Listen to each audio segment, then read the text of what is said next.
Hi, I'm following along with Paul McWhorter's Fusion 360 videos, and one of the commenters says he's having problems. He's trying to draw a 25 pin D connector. Um, I He really doesn't say why it's not working for him. It looks like he's fully defined and everything, but I just figured I'd do a quick video to show you how I would do it.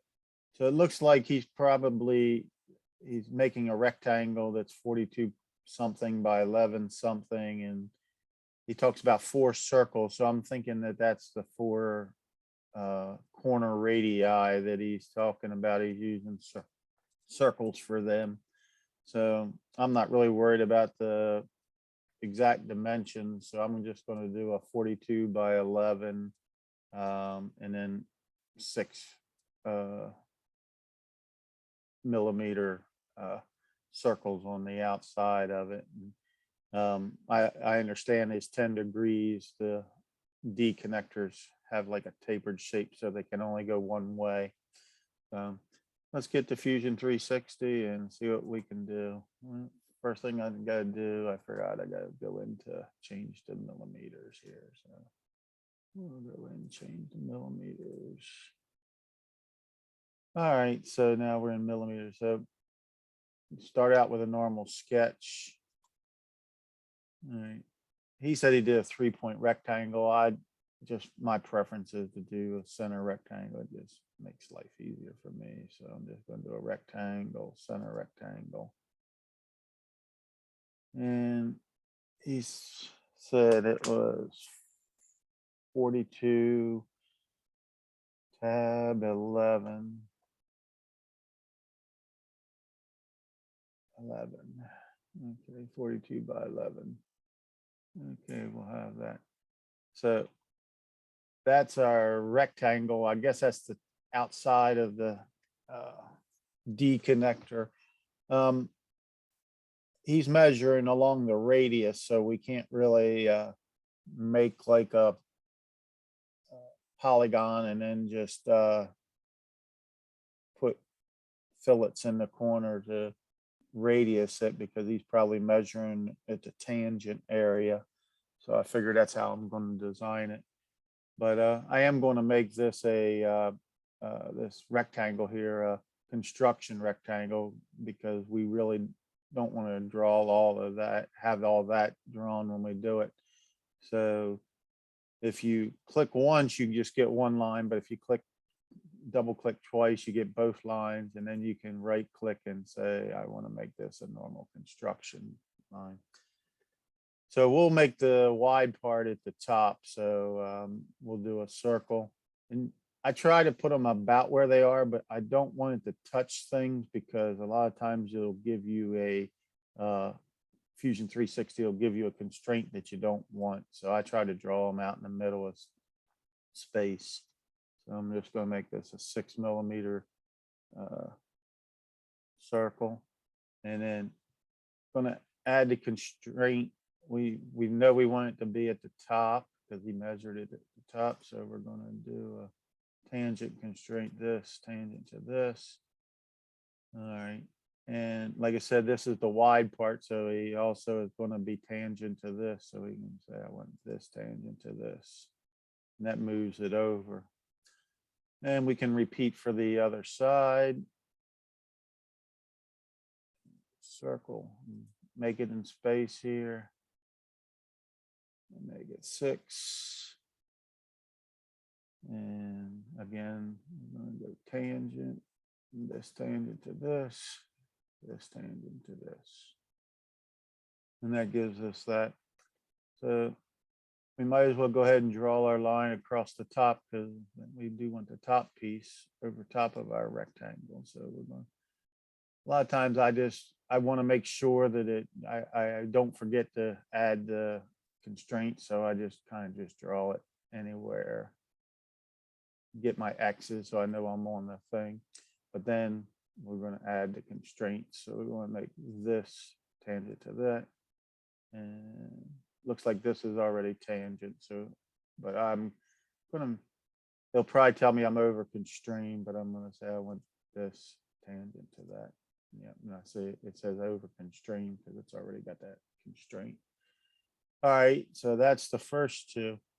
Now what we need is, because the next two circles are going to be down a little bit, like he said, it's a 10-degree. Those connectors have a 10-degree taper here to the bottom circles. So, but actually, we know that the circles we're going to have two circles that are, well, we can do the lines first. So let's do lines. I'm going to do lines, and again, I'm going to be on the circle, but I want to make sure that I get a tangent to it. So I just do short ones in space here. And I just need to make sure that I'm on there.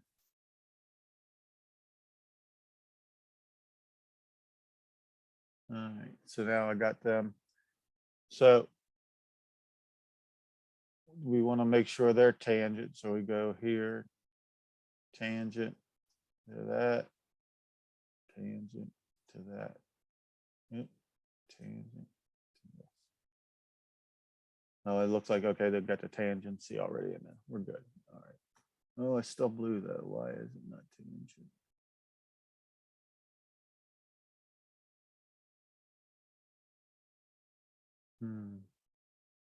Sometimes you gotta,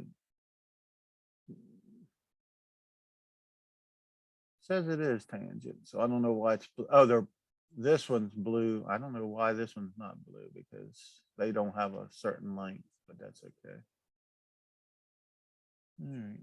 So anyhow, this may be, like I said, I just finished drawing this, so we'll see. But then we need to dimension these. We can go to dimension, and we want to make this dimension to this dimension, and we want that to be,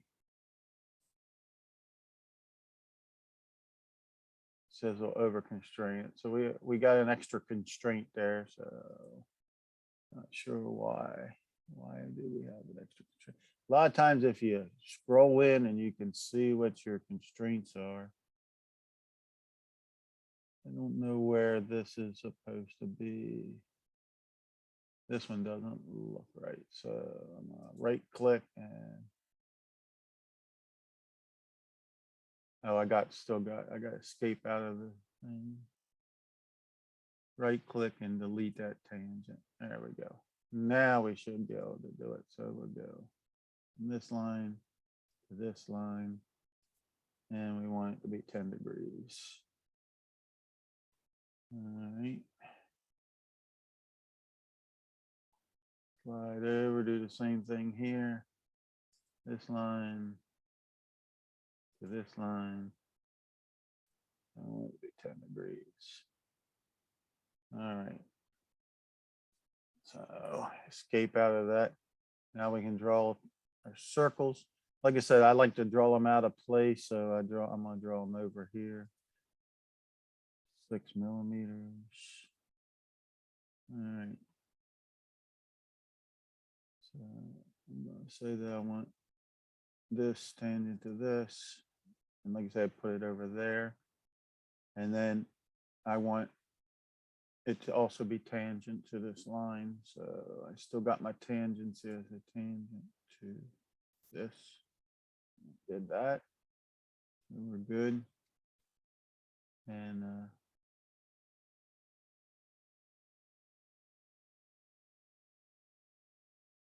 do another circle.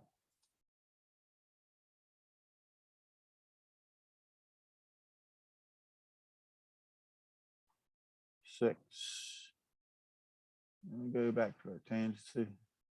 You say all these constraints you got to do. So we're going to constrain that way. We're going to constrain it this way. And there we go.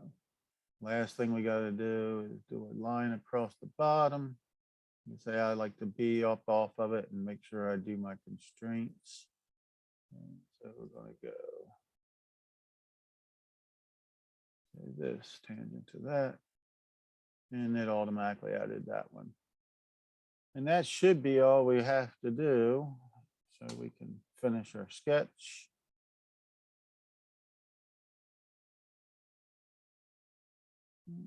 to the home position. And then if you want to extrude it, use extrude. And since we want to extrude all of it, we just select all. You could have went through and clicked on all of them. And let's say if we want to make it 6 millimeters tall.